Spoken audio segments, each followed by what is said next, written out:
Hola, seguimos con ventilación mecánica a propósito del COVID-19 parte 2.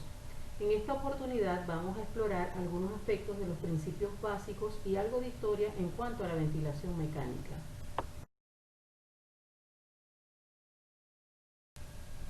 Esta es una situación de epidemia por COVID-19, donde gran parte de las personas con formas graves de la enfermedad requerirán este tipo de asistencia y es una medida para ayudarles a mantener su respiración mientras vamos ganando tiempo en la resolución de su enfermedad de base. Pero antes de adentrarnos más, es necesario conocer un poco de la historia de la ventilación mecánica. Por lo que trataremos rápidamente la historia de los tipos de ventiladores existentes y de la ventilación mecánica, pues se conoce desde hace mucho tiempo, hacia mediados del siglo XIX, ya se hacían algunas pruebas, concretamente por los doctores y ancianas en hierbas, y desarrollaron dispositivos de presión negativa. Sin embargo, para ese momento la humanidad todavía no tenía los desarrollos tecnológicos que permitieran hacer de esto una opción de su uso en el día a día. Se fueron perfeccionando y en 1931 llega al máximo desarrollo de la presión negativa, dado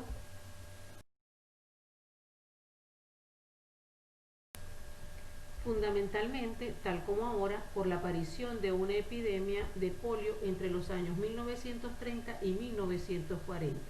que obligó a dar este tipo de soporte a las personas afectadas por la enfermedad, para poderlos mantener igual que ahora, con vida, mientras se irán dando diferentes opciones de tratamiento.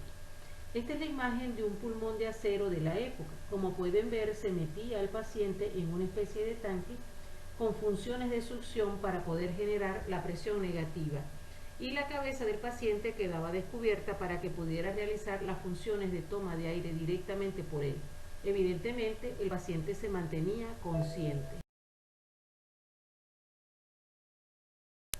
Esta foto es famosa porque son las grandes salas de atención a los pacientes como consecuencia de la necesidad de ventilar a un gran número de enfermos con parálisis respiratoria durante la epidemia de poliomielitis que azotó a Europa y Norteamérica. Los primeros aparatos utilizados fueron respiradores de presión negativa o pulmón de acero, como les comenté anteriormente, el cual fue puesto en funcionamiento y salvó mucha gente con parálisis. Como es este caso de John Preswith, paralizado por la polio a los 17 años. Desde entonces vivió en un pulmón de acero en un hospital de Londres. Más o menos en 1955 fue entrevistado por la BBC de Londres en el año 2003 y falleció ya en el 2006. Después viene la Segunda Guerra Mundial y como parte de los desarrollos heredados en la misma se encontró en los hospitales de guerra la posibilidad de dar flujos de aire a alta presión a través de dispositivos en la vía aérea que permitían insuflar los pulmones desde el exterior y ya no dependía de la generación de presión negativa, sino al contrario de un pistón que generara algo de presión positiva. Fue allí donde se generan los ventiladores neumáticos y nuevamente la poliomielitis nos permite a través de la epidemia en Dinamarca desarrollar y profundizar en el concepto de la ventilación mecánica. Y además de eso, desarrollar el concepto de las unidades de cuidados intensivos como sitios donde se puede brindar asistencia y recuperación para los pacientes.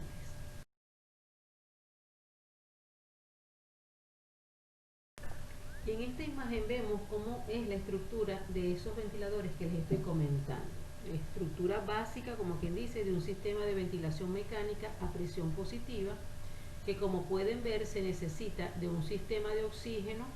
y de aire presurizado, que son las tomas de gases que tenemos en todas las unidades y áreas de emergencia, en las unidades de cuidados intensivos. De allí esto se conecta pues a un dispositivo que se conoce como la unidad neumática,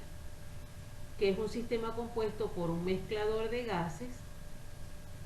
y todo el aparato de válvulas y turbinas que van a generar finalmente el flujo hacia el paciente.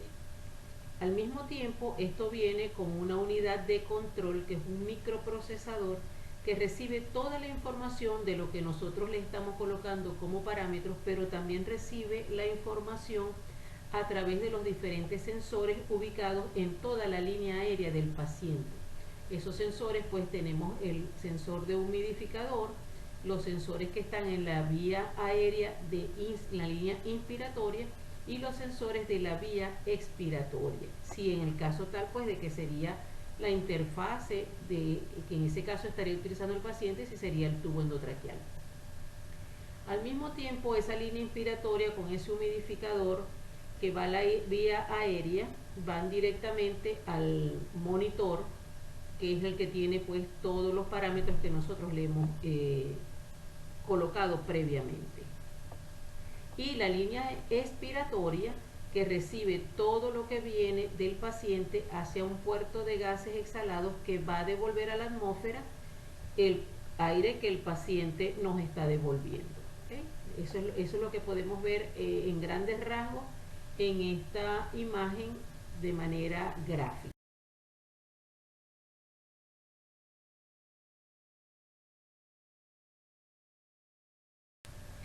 A lo largo de toda mi conversación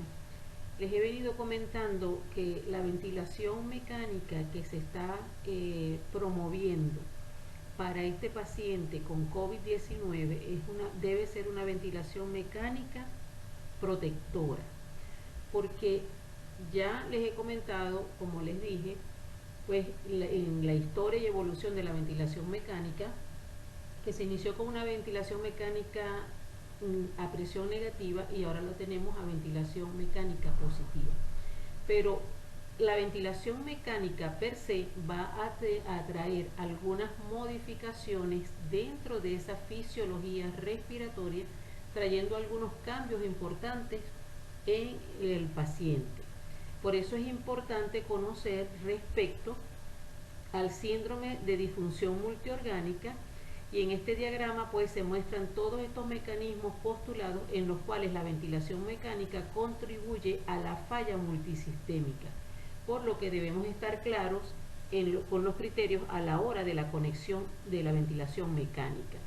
puesto que como es una presión positiva que le vamos a introducir con unos valores predeterminados de volumen de aire y de presión, que van a incidir directamente en los múltiples órganos del paciente, pudiendo traer entonces otras consideraciones de importancia como complicaciones, al mismo tiempo que va a incidir en disminución, por supuesto, del retorno venoso, del débito cardíaco y del transporte de oxígeno, pudiendo también sumarle pues que va a ser una ventilación mecánica invasiva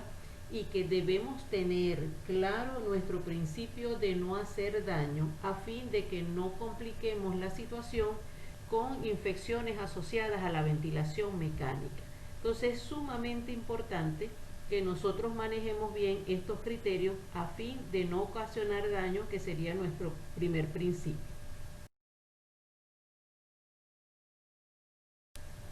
Es por ello que debemos tener claramente los objetivos fisiológicos y clínicos que queremos lograr con la ventilación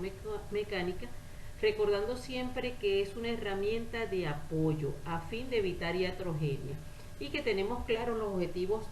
tanto fisiológicos como clínicos que nosotros quisiéramos lograr. Por supuesto, siempre iniciando de cuál sería la necesidad del paciente como tal.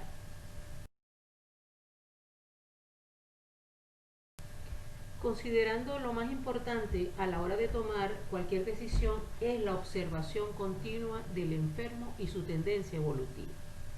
La indicación de intubar o de ventilar a un paciente es generalmente una decisión clínica, basada más en los signos de dificultad respiratoria que en parámetros de intercambio gaseoso per se o de la mecánica pulmonar, que solo tienen por supuesto un carácter orientativo. Es por ello que debemos recordar valorar como un todo ante cualquier signo de dificultad respiratoria, o sea, de una manera integral. Y evaluar y reevaluar nivel de conciencia, capacidad vital baja, pH y gases, recordando que vamos a trabajar con una hipercapnia permisiva, pero que debemos monitorear su progreso. Otro punto que debemos tomar en cuenta es el excesivo trabajo respiratorio, el agotamiento en general, el nivel de conciencia, en fin, todos los signos que me hablen a favor de dificultad respiratoria. Bueno, con esto llegamos al fin de esta segunda parte. Hasta una próxima oportunidad donde abordaremos rápidamente tipos de ventiladores existentes, cómo es su funcionamiento, los modos ventilatorios más comunes, cómo se hacen las selecciones de las variables o parámetros a programar y cómo se monitorea, ya que la mayoría de los equipos traen pues controles especiales que varían con cada casa comercial, por lo que es importante siempre conocer el catálogo de los mismos.